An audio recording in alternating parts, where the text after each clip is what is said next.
Hi, everyone. Good evening. Welcome back to the webinar series here at Tombolo Research. I'm glad to have you here for another week. Hi to Shay, Sweetie, and Ali. Thank you guys for joining me again. You were here every session, so thank you for coming back every single time. I appreciate you. And if you are joining us, feel free to drop where you're joining us from. And also, what you're looking forward to. Are you interested in robotics? Do you already maybe work in robotics? Let me know where you're joining us from and what you've been doing along the way. In the meantime, Sweetie says it's morning in Bermuda. Well, it's evening here in Dubai. So today's topic is all about ethics in robotics. So let's talk about ethics in robotics. A little bit of housekeeping. The last time I saw you guys, we were talking about agentic AI and looking at how when you're using these autonomous systems, how can you implement them properly? What are the different types? And you had a lot of questions, actually so many questions that I didn't get to finish answering them all. So let me answer a few more of the ones that got left behind. And then we'll hop into today. So someone asked, when should you not use agentic AI? Like, is there any time when agentic AI may not be very useful for you in your use case? Well, I like to think that when the stakes are quite high, any decisions that it makes can't be like reversed, or you need to make sure that you are like the person and you're taking charge, then I think maybe you should skip using agentic AI and focus on using a person for that kind of job instead.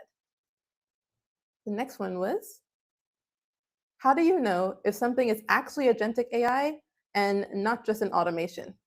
So basically, an agentic AI is able to make decisions by itself. So you really don't need to give it too much input. It's able to use either the tools that you gave it or some of the context to really answer and do things for itself. So an automation just follows the same pattern every time. So it can't really handle any changes. Like even the tiniest change can make it just fall out of place. Whereas an agentic AI is the one making decisions and deciding on the patterns for itself. And then we also talked about education a lot in the last session, which I really enjoyed. So somebody asked, what skills should students learn that AI really can't replace? So again, we talked about AI being a thinking partner. It can't replace, you being able to answer questions for yourself. It can't replace, how you think through a problem or how you like approach different things, like an English essay.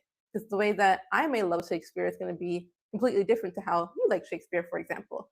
So as a student, what skills should you learn? Continue looking at problem solving, your critical thinking skills, and learning how to use the system more as a partner rather than a replacement for things. So as a reminder, these webinar series are hosted by my startup, Tombolo Research. We are an AI and robotics startup based here in Dubai with our first product launching this summer. I can't tell you what it is, but I do hope that you'll join us for the journey. And as I continue to drop little hints as we keep going through the webinars, if you'd like to learn more, please head to our website, tomboloresearch.ai, and you can keep up with all the other topics that we'll be having. The next one is a webinar that I am personally excited by because we'll be talking about women in STEM. And I have Hannah Klaus joining us for that. So she is currently a PhD candidate at the University of Cambridge, and she'll be joining us to talk all about AI and ethics around like for women in STEM and also just really AI in general. So I'm excited to have her. And as the months goes on, we'll be looking at world models. So this is a big thing that Jan LeCun kind of started, looking at why are we just using LLMs when we should be looking at AI that can really understand the world on a physical level. Later in March, we'll be looking at AI and robotics in healthcare, and then AI in the classroom.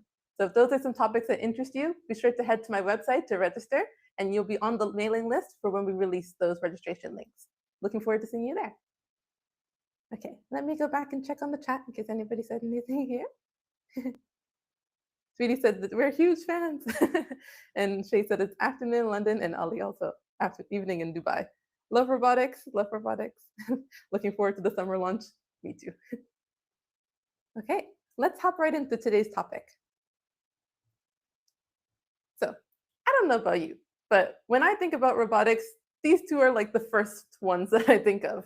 Because my grandfather, the late Kenyatta Young, was super into Star Wars. And so when I was growing up, this was the series that we just had to watch together.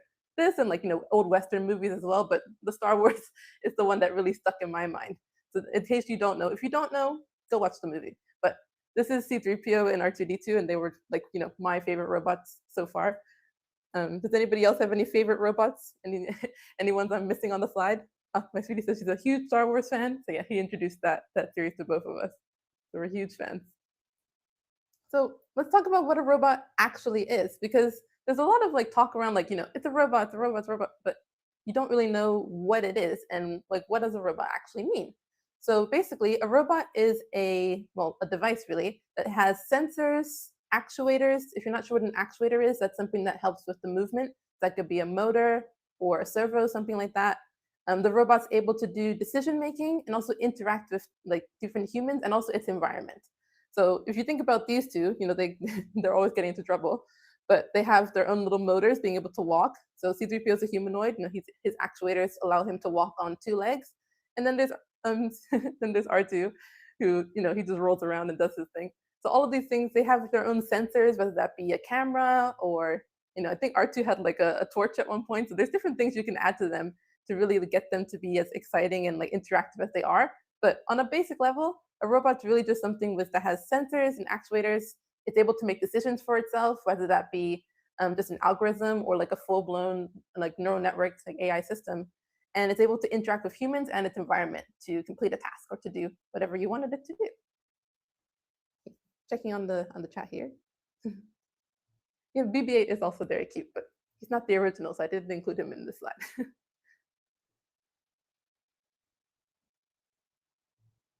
So let's talk about robotics around the world. So in 2024, there were 4.66 million industrial robots in use worldwide. And that is a huge number. I tried to look for 2025 and 2026, but those stats haven't quite been released yet. So we're gonna have to wait and see what comes out. Just give me 1 second. I just wanted to change the chat. I'm here making gestures and you guys can't really see me. So now I've just added myself with a little bubble in the corner. Okay, so these are some of the industries where robotics is being used right now. You can see them in healthcare, in logistics, manufacturing, hospitality, and also in the home, like in assistive kind of tech. So at the top here, I've put some of the KUKA robots. That's the company that does a lot of industrial robotics. And what you can do with those is they're like these huge industrial like arm robotics, and they're able to make things like cars and whatever you ask them to do. And the cool thing about these is that you can actually design the tip or the actuator to do whatever you like. So for example, these ones are assembling a car, but you can change that part to be able to do whatever it is that your task is going to be. This one down here is a cute little cat robot being used in a restaurant. And I actually got to meet a robot like this. His name was Plato at a conference back in, I think it was Cannes, in the WAICF. And they had these walking around and you could get them to follow you. So it was really cute. So can you imagine being like a waiter in the restaurant and then you're like, oh, let me just go and get my friend here. The robot will just follow you around. It's pretty fun, pretty cool. So ethics in robotics is not the same as ethics in AI. Because if you remember, our first webinar was all about ethics in AI. So we were looking at when these AI systems are being deployed in the world. But what happens, because that's all software, right? If you leave your computer somewhere, the AI is not going to come with you. But having a robot is a whole different game, because at that point, you're bringing something into the physical world. So it's not just AI on a computer screen. This is AI that you can like touch and interact with, which is completely different. So the rules also have to change along with that to really accommodate that. So when you talk about robotics and ethics, you're not only talking about how the systems work with a human, like just like on a software level. This is now going into the physical world. So you're not only with humans on the computer, but they're actually in your space, like in your world. So that completely changes how we have to look at regulating these and also looking at the governance and things around it. It's completely different, and the privacy as well. You can leave your computer in the other room, but if your robot assistant comes with you into the room, well, that brings the AI with you, and that changes a lot. So I have some case studies that I wanted to go through. Oh, I heard that the word robot originates from the Czech word robota, which means slavery, labor, or something forced to work. I think that might actually be true, I do remember hearing that somewhere. You're not wrong. I wanted to go through a couple of case studies. I have 4 to go through with you today. So the first one I wanted to look at is autonomous delivery systems. I apologize, the double text, I didn't catch that one.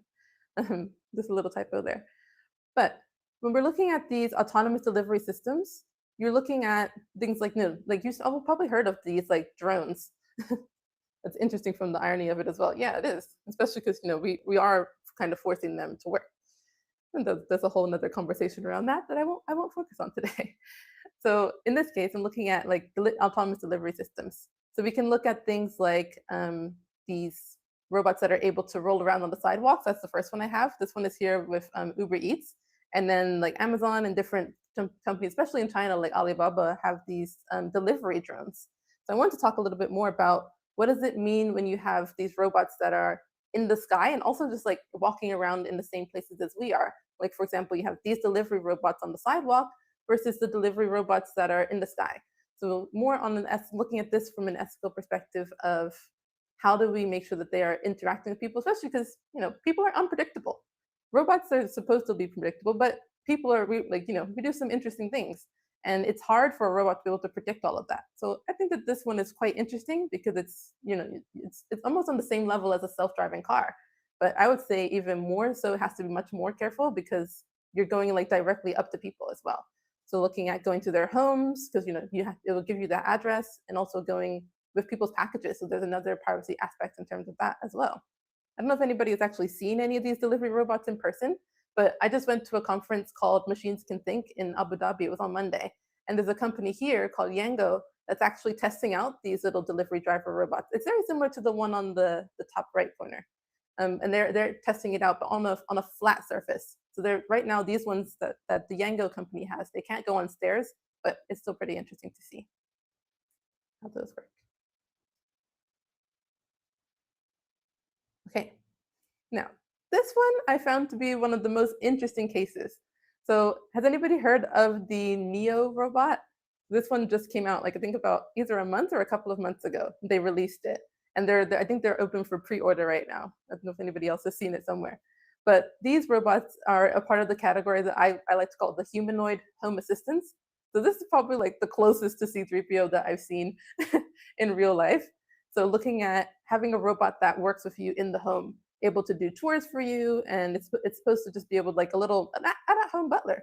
And I think that goes back to what the Czech word that Ali had mentioned, looking at like something that's forced to work. So having somebody like a robot in your home that does your chores and just kind of takes care of the house for you, opening doors and things like that. But with this specific company, what I found especially interesting was that not only is it cloud connected, but it's also collecting data from the home to use to train the rest of its robots. So it's not just using the data that the company has.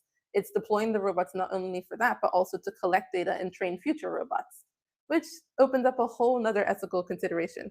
So Shan said, yes, it's creepy. It's creepy looking with the eyes. Yeah, I agree. It's a little bit uncanny. So yes, so looking at that, and then looking at, for example, also these were going to be teleoperated. So if anybody's not sure what teleoperation means, it means that the robot is being controlled by another person. So the person's not in your house, but they're controlling the robot from a remote location. So that opens up another can of worms of when you're using these robots, not only is the robot like learning data from your house, using the sensors, using the cameras, it's collecting data. The company did say that it's able to blur out faces, but personally, I'm not sure if that's quite enough to really keep the people feeling safe and being ethical, just to blur a face, because there's a lot of things that could be unblurred, and I don't know. I'm not super comfortable with that. You guys can let me know what you think about having a teleoperated robot where somebody in a remote location is able to control a robot that's inside of your home. Personally, I don't feel comfortable with that, and I think that opens up a lot of different, not only ethical but also privacy concerns. So this robot was interesting. I think it's ready for pre-order now, and it'll be arriving either this year or early next year. Yeah, it's human operated, and it records and shares your data with the company. Yeah, to train the next generation, which is quite interesting and also a little bit scary. So Sweetie says, no, not interested in this. It looks taller than me. See, I didn't say that, you said that. And it's like how you can program your washer and drying machines remotely. Yes, but instead of you programming them, you have like the little robot will be able to do these tasks for you. So this is a privacy ethical nightmare. Yeah. So I went for one of the extreme cases first, because this is one of those reasons where you have to think, how far do we want to take the innovation in favor of how far do we want to take innovation in comparison to keeping it private and keeping data safe? Because for me, for example, I wouldn't want to deploy something like this into people's homes. Why would a robot need to be controlled by someone? Just hire someone. So yeah, exactly. So it's also going back to what we discussed in the last session. We were looking like, do you actually need agentic AI? Like, is there a reason that you would buy this robot rather than just hiring somebody? And so it doesn't really make sense, especially because there's still a human involved because the robot hasn't fully been trained. Exactly. Keep the human to do the work. Completely agree. So this is just definitely a hot topic. So there's other robots like this, other companies that are coming along, but this was like the first one that I saw, and I wanted to bring it to this session today.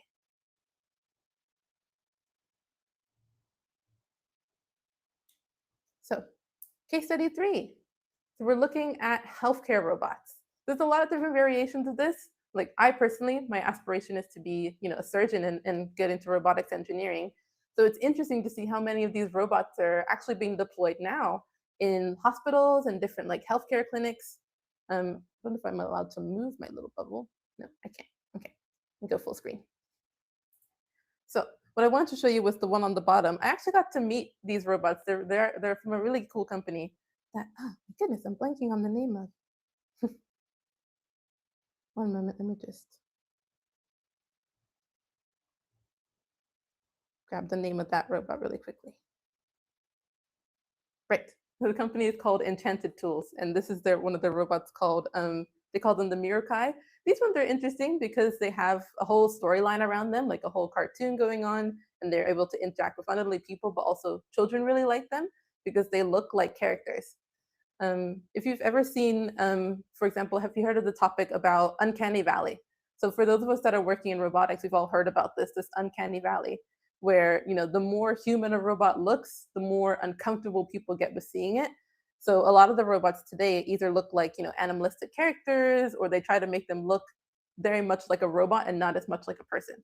So on that side, you're trying to make sure people feel comfortable when you're bringing these robots in. That's one of I would consider that an ethical consideration, making sure that people feel comfortable when they're using the robots and not like it's like, a random robot in your house. Like it feels a bit like fearful and almost scary. Let me hold on and go back to the chat here. Shay says, human operated humanoid equals a puppet.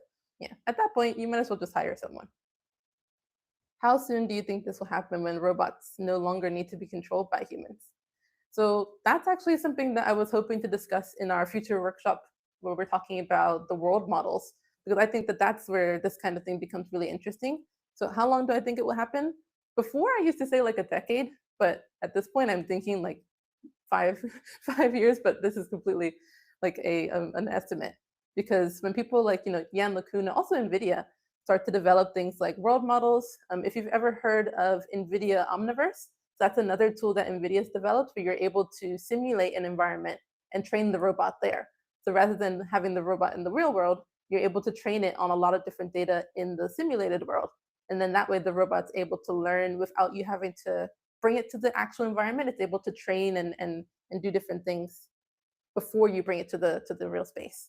So in that case, when it comes to the like training of things, it'd be better. I think it'd be about 5 years. Consider like probably maybe even a little bit sooner for some of them, because we already have self-driving cars and autonomous delivery robots. So I don't think it's that far off at all. So these ones are interesting. So I wanted to bring it into the healthcare side. So you can let me know. Do you think that you would feel comfortable having a robot nurse? So for example, the robot on the top, this is a robotic nurse. So it's meant to help, bring the nurses your medicines. It has a little grabber where it's able to do like different cleaning tasks, like placing things around. This is really interesting. The two on the bottom, so this is from Enchanted Tools. They have different tools that they can have. So they have like little bars that they can hold shelves, or they can bring around different like rolly, I guess a rolly bin is what you would call it. So they can really help. They don't really interact with people so much, but they do like tasks around the hospital, like carrying things for you and bringing things to different rooms. But they're like animalistic characters, so they also kind of like interact in the way that you can like touch them and they react. It's pretty interesting, like a companion, but for the healthcare field. Shay says, I really like where healthcare robotics is going, especially handling ultra hygienic tasks and routine procedures so staff can focus more on complex care and direct patient support. Exactly.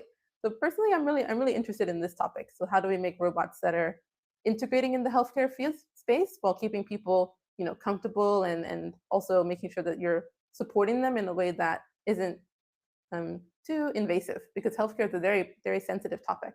So when you're bringing robots into that space, I think you have to be really, really quite careful.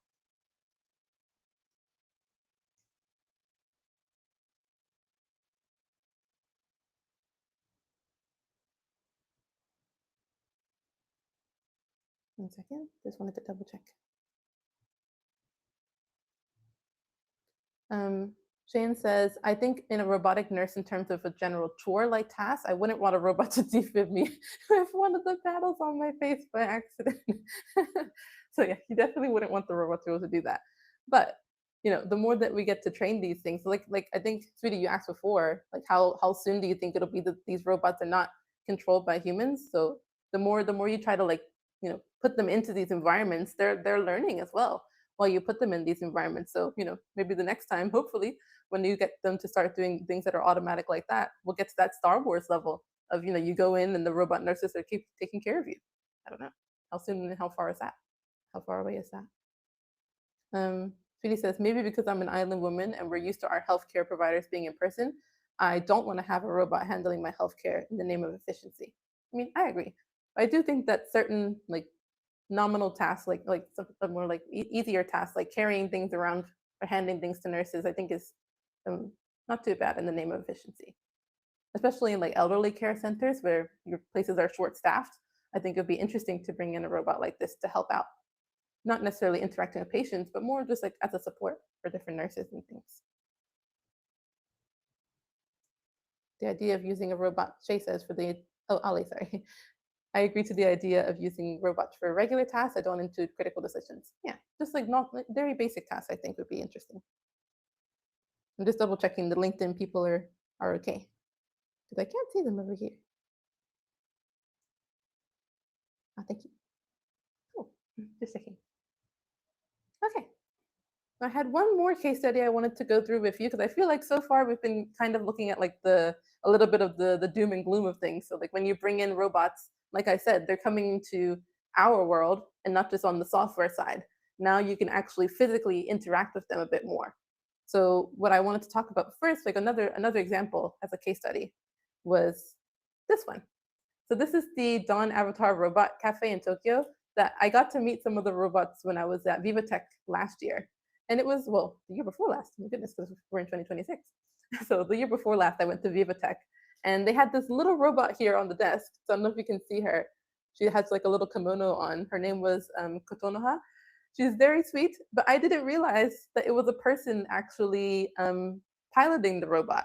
So this was a really lovely case where robotics isn't being used to replace people. Instead, it's enabling them. So all of the robots in the cafe are remote controlled by what they call avatars or pilots. And the pilots are all people that have severe disabilities and that they are meant to stay at home. So they're not actually able to go out and work, whether that be muscle disabilities or whether that's something more mental health related. But through the robots, they're able to work and also get paid while they're working in this cafe. So when I got to meet with them, she was very sweet, and she was kind of telling me more about the project. And I just think that this is a great example of robotics, ethics, but on a more positive side of things. So rather than replacing people, it's actually enabling them to come out of their homes and then get some more work done and also be a bit more integrated into society. So I think that this is a really interesting one, and it's pretty cool.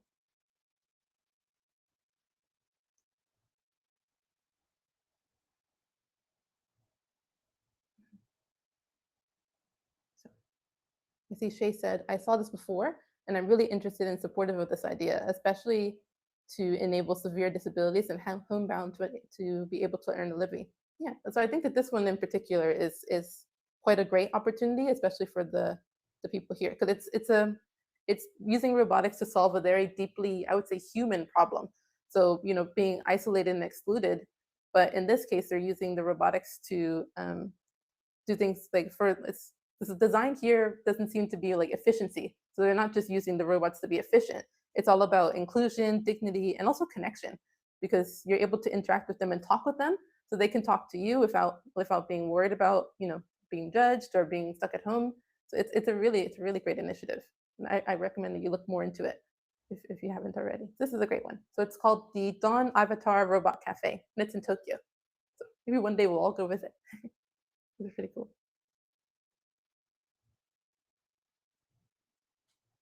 Okay, I'm just checking if anybody said anything over here, but just in case anyone on LinkedIn, come to the YouTube. The comments seem to be a bit easier for me to see from there.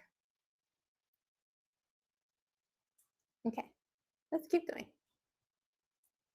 So when we talk about building ethically, especially in robotics, there's more of a practical approach that I think we should take.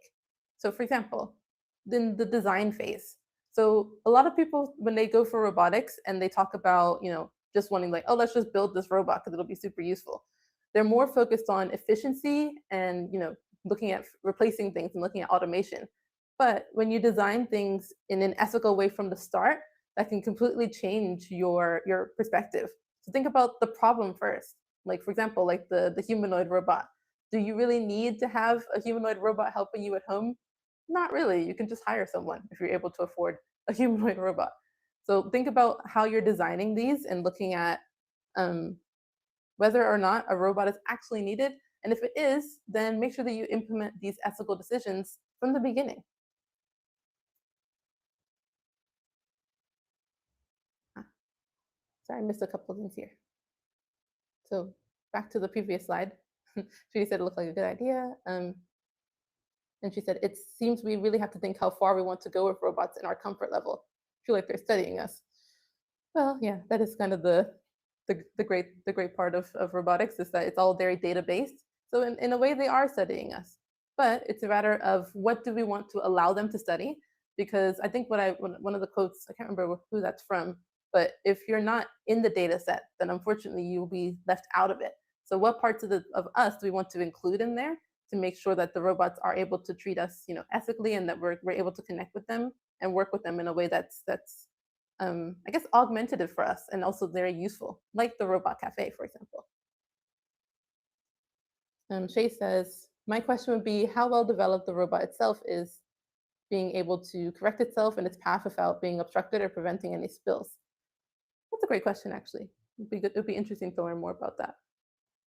Ali says he loves that we're discussing the positive and negative sides. Thank you. Me too. Happy to see both of the sides. Oh, thank you, sweetie. So yeah, to the design phase of things. Okay. So after that, when we get into development.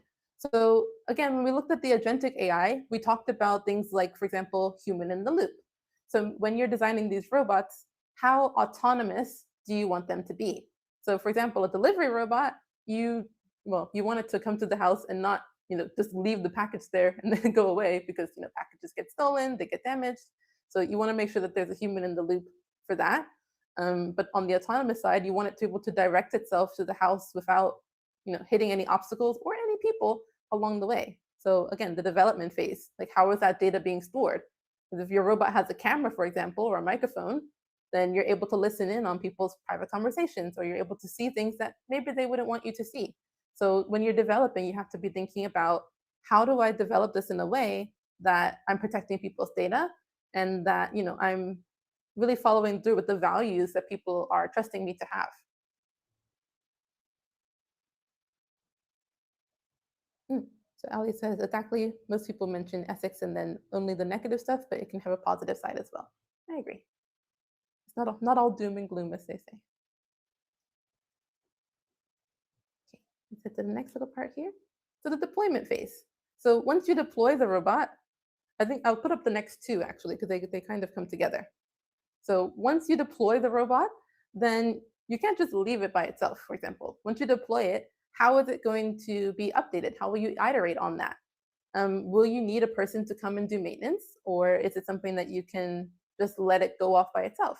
So once you deploy it, how will you keep track, and how will you make sure that the users also have a way of giving you feedback?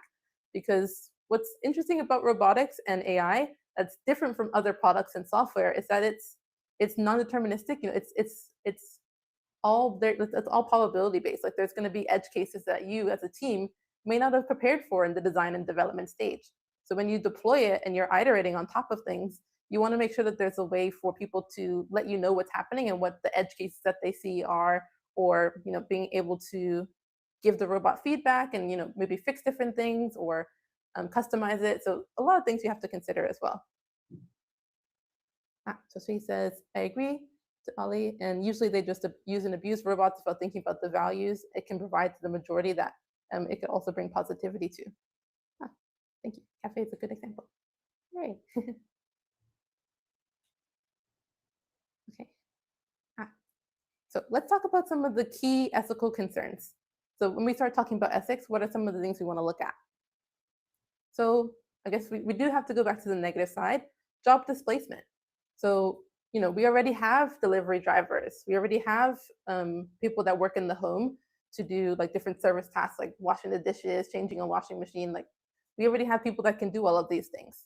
So is it, when you're making a robot to fix a problem, is it really you fixing a problem, or are you just, like trying to automate things that maybe a human could continue to do? Unfortunately, as with the previous industrial revolution, when factories and things came about, jobs got replaced. And when you have robotics, that is another a very real thing to consider: jobs being replaced. So when you're building these, is it necessary to have a robot in that space? And if it is, can a human still work in the space? Like where do we then go? As when we start to build these robots, where do the humans that were already working there go?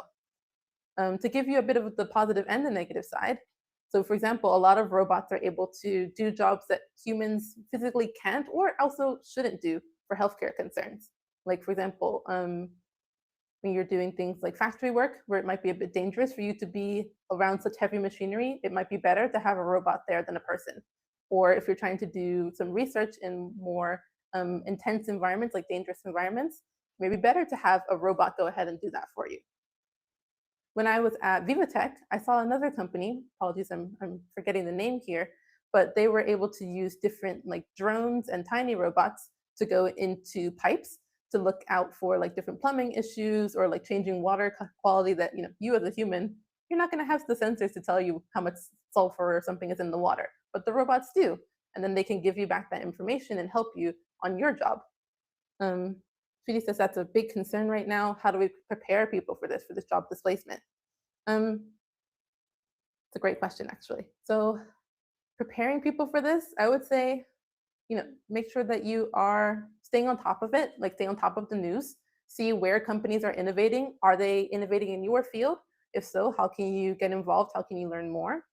And just continue to upskill yourself as well. So continue learning. Don't feel stagnant in one place. You can continue to upskill and learn more things. She says, by this, I mean the increased introduction of robots. What skills do people need to stay relevant, older and younger folks? It's a good question also. I would say continue to upskill. Because for example, people may not have really liked calculators a while ago, but now you have them and you can use them in your math problems. So looking at how to integrate yourself with these systems or starting to use them for your own advantage as an employee. So like I said, for example, the water one. So if you're a plumber, maybe you've been in the trade for a long time. My grandfather was a plumber and an electrician.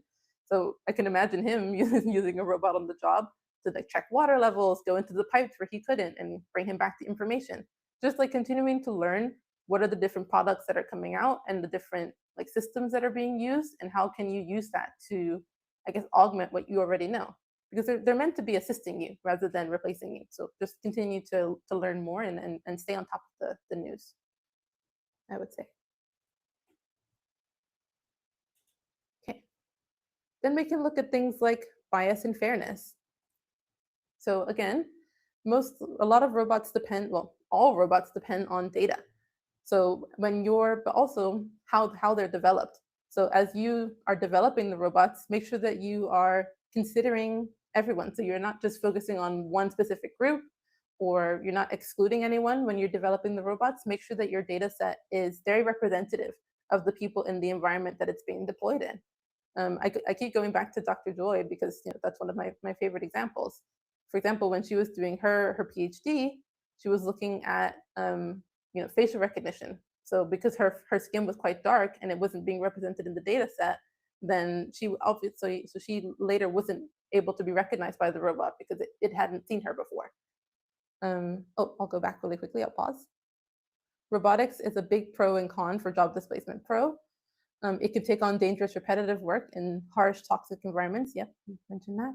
Keeping humans safer and reducing workplace accidents, 100%. Con, it can replace human roles, especially for routine or manual jobs, risking unemployment and widening skill gaps if reskilling and support are not provided. So yes, so I guess that does go back to the employer and also like a bit of a responsibility on the employer. If you're bringing in robots into your business, make sure that you're reskilling the employees that you have to try to do other things because they were able to do the job for you at one point. So if you're bringing in a new product to do it for them, then make sure that you're reskilling them and keeping that balance. Yes, there we go, Shay. I think a good balance for this is to make the robots more human operated so that it can battle the challenge of jobs being replaced. Agree. Really nice. And then Sweetie says, and as robots increase, will they have a level of sensitivity? No, they're not human. But as they become more integrated in our societies, I fear we'll lose the human connections. So let's pause on that one for a second. So as they become more integrated into our societies, I feel we'll use the human connections. I think honestly that kind of depends on us. So how are we allowing them to integrate in our space? Because some robots may actually be able to really enable us. So for example, robots that speak different languages, you're able to talk with people that you hadn't before, and that might improve your social connection. Or the robot, deferring you to another person, or maybe helping you to integrate more into society, like the cafe that we saw before. So those people used to be, stuck at home and unable to work. But now, by being an avatar pilot, they're able to like integrate more with society and actually talk with people and make a living. So it's a bit of a, I guess, quite a nuanced situation.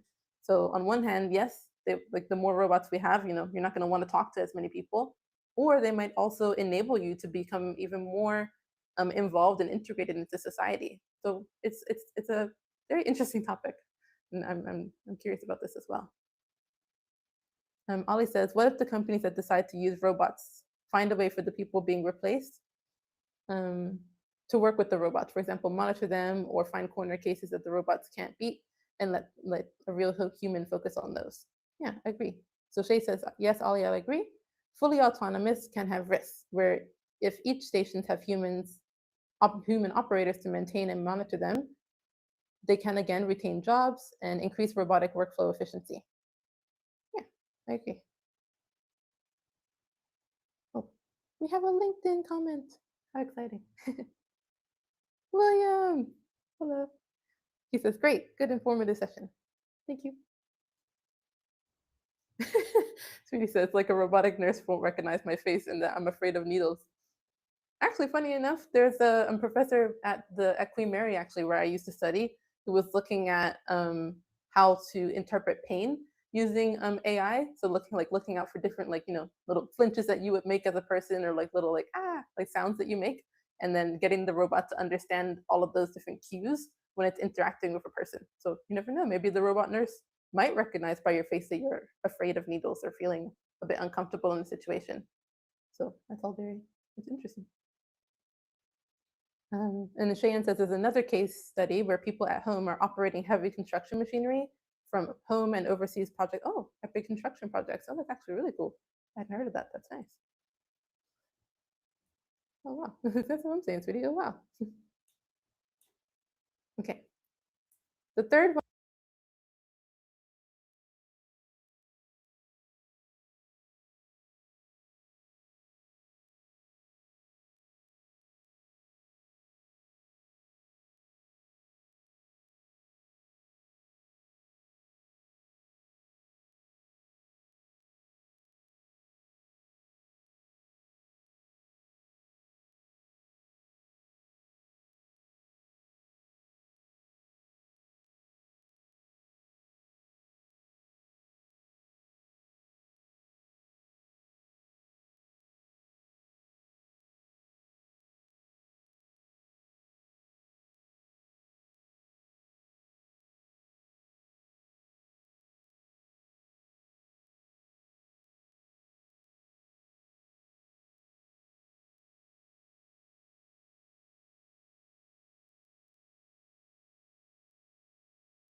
Can you hear me now?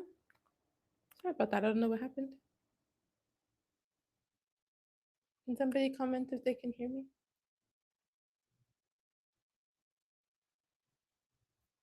Hello. Is the audio back?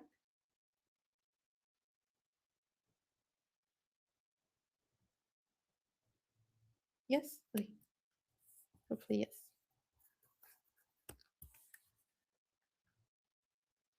Can I get a comment? Yes? Okay. Thank you. Phew.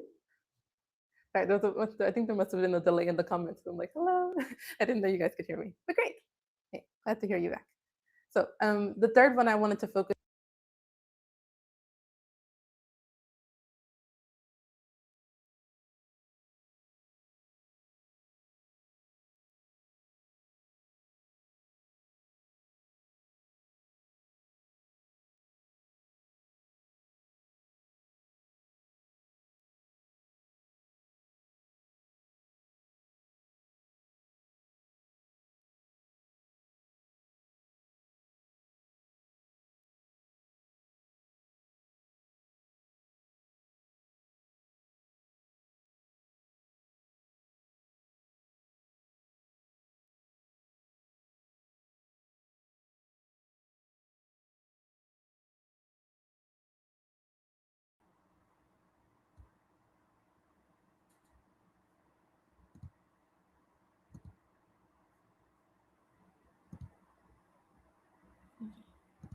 I apologize.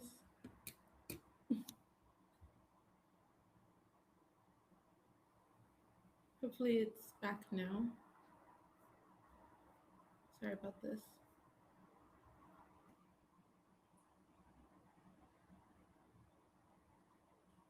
Hello. Just checking to make sure the audio is working again.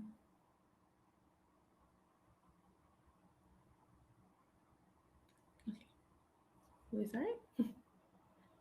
Really, my little assistants are not working today, but I'm glad that we got it back. Okay, glad to hear you can hear me now. Awesome. Okay. So I'm not quite sure how far we got into the privacy violations before it went off, but I'll just, I guess, go back another time. So I was looking at the humanoid robots and how when you have them in the house, the company has said that you're able to block off different areas of the house so the robot can't go in there, and that the teleoperators will have to like they'll see you, but your face will be blurred, so they won't be able to recognize who you are. I do still consider that to be a privacy violation because the company has also openly said that they're going to be using the robot to train on your house's data. So, like whatever task it's doing around the house, it's collecting that data and using it to train future robots. But what's interesting to me as well is that the people who are buying it are not worried about that policy aspect. From what I saw, the owner, I think the founder had said that people don't mind if they have a robot in their house that's collecting data as long as it's working well for them. So, what do you think? Would you rather, I guess, sacrifice your privacy over convenience? And if that's the case, why not just have a person? Because I don't really see the difference between having a person in your house to do those tasks, and they don't need training. Their algorithm is already set. They don't need you to train them to do these kind of things. So it's not like it's replacing anything revolutionary. No offense, but so would you? I guess let me know. Would you be interested in sacrificing that privacy of being in your house versus having that peace of mind that the robot's just doing little menial tasks like a robot vacuum? You set those things free, they're not doing anything. But but a whole humanoid that has not only a microphone and a camera, but also different sensors, and it's collecting data about you and your household. I don't know how I feel about that, to be completely honest. And then there are accountability gaps. So when it comes to accountability, we have these robots, we have them working in our homes and working around the hospitals and different cafes and things. It's all very exciting. Like we talked about the good and the bad, but who's accountable for these things? So we talked a little bit about edge cases. So for example, if you have a robot that you expect to do one thing and then one day it does something else. So I think we might have already seen different articles about, for example, autonomous cars, where when they're driving along that have accidentally caused accidents or even hit people. So this is what I would consider to be, well, hopefully what the developers would consider to be a like huge tragedy and also an edge case because you wouldn't expect those things to happen. Well, you would expect them, but you should be training your models to avoid it at all costs. So it's accountability. So is it the driver that's accountable? For example, if you're in an autonomous car, or is it the developer, or like who becomes accountable for these things when the robot does something unexpected, or even tragic, really. If something happens that the robot wasn't supposed to do, or if it risks the human's health or life, who becomes accountable? Cheyenne says, I'm sorry, back into the comments. I think I would not have used my personal data. Sorry, I would not have my personal data to be used for training, especially since both audio and visual data of humanoids are being captured, and we don't want them to capture something inappropriate. Yeah, I completely agree. Can we block the robot from having personal data? Honestly, that depends on the company. Um, because at the moment, I haven't seen anything that says that you can block what it can hear and see. So currently, no, I don't think that's a thing. If someone told me they're using humanoids at home, to me, that's like being lazy on a subscription. Agree.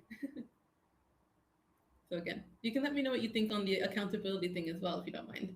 So who would be accountable for these things? Would you consider it to be the developer, the person that's using the robot, or do we need to have other kind of legal things in place, different governance, different laws and regulations? I think that all of these are important, but it's also important to consider who's accountable. These are a whole nother conversation.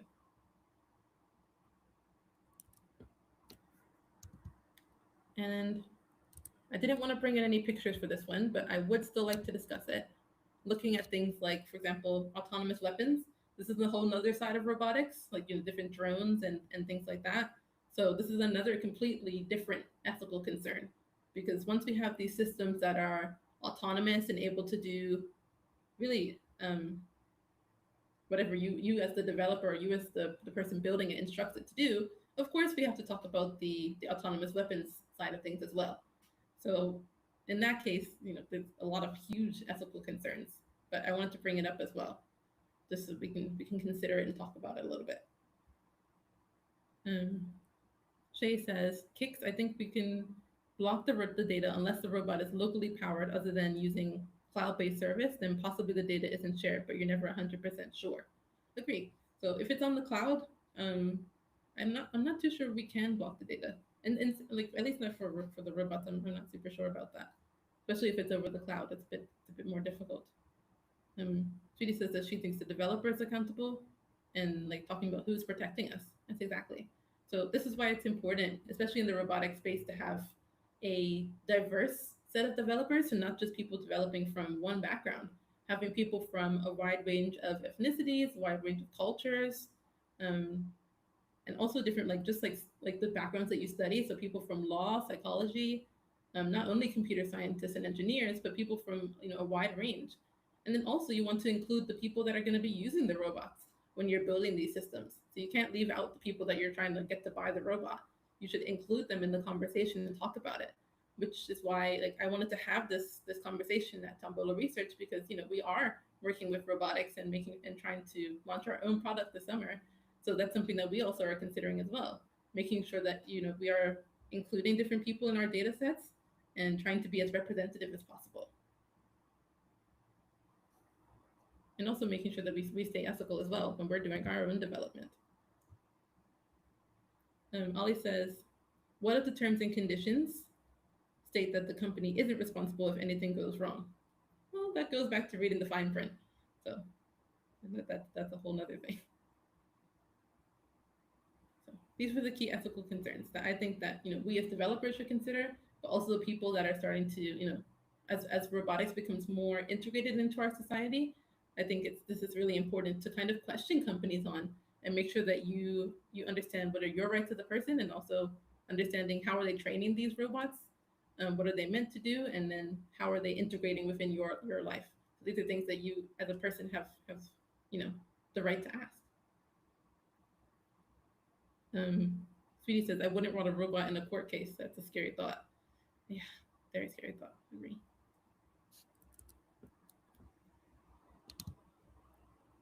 Okay, so I'll pause it now. I don't have any more little slides here, but I'll just switch over to the Q&A section.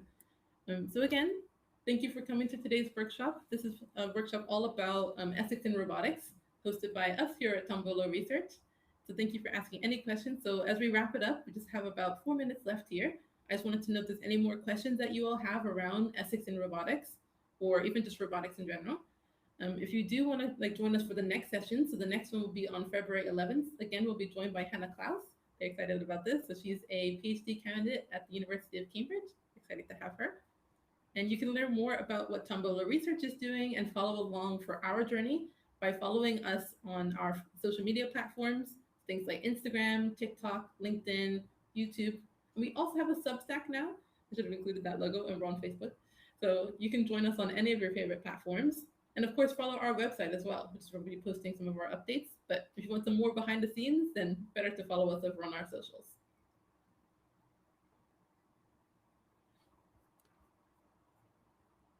Oh, I'm missing a couple things in the comments. Let's go back. So Shan says there was a video going around recently. Oh, I missed it. About a person using an AI lawyer that didn't disclose the use of it to the judge until the day, and the judge was furious and dismissed the use. Oof.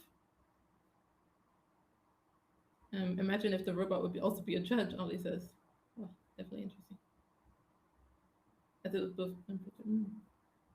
Add you to the mailing list. Don't worry, you're already on there. But if you would like to be added to our mailing list, head to the website, because that's where I usually will send out any upcoming webinars that we're having, or any events and things that we're doing.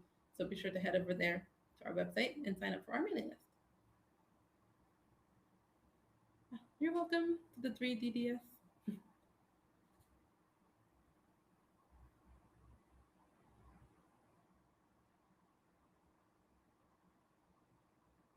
Yeah, got a few comments on LinkedIn.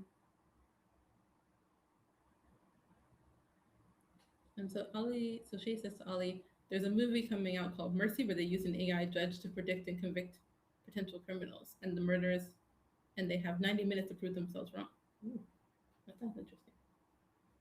That's a pretty cool movie. Must watch. Thank you. Glad you enjoyed the session. So again, you have to join us again for the next one. We'll be having it on February 11th. And again, we'll be joined with a guest with that one.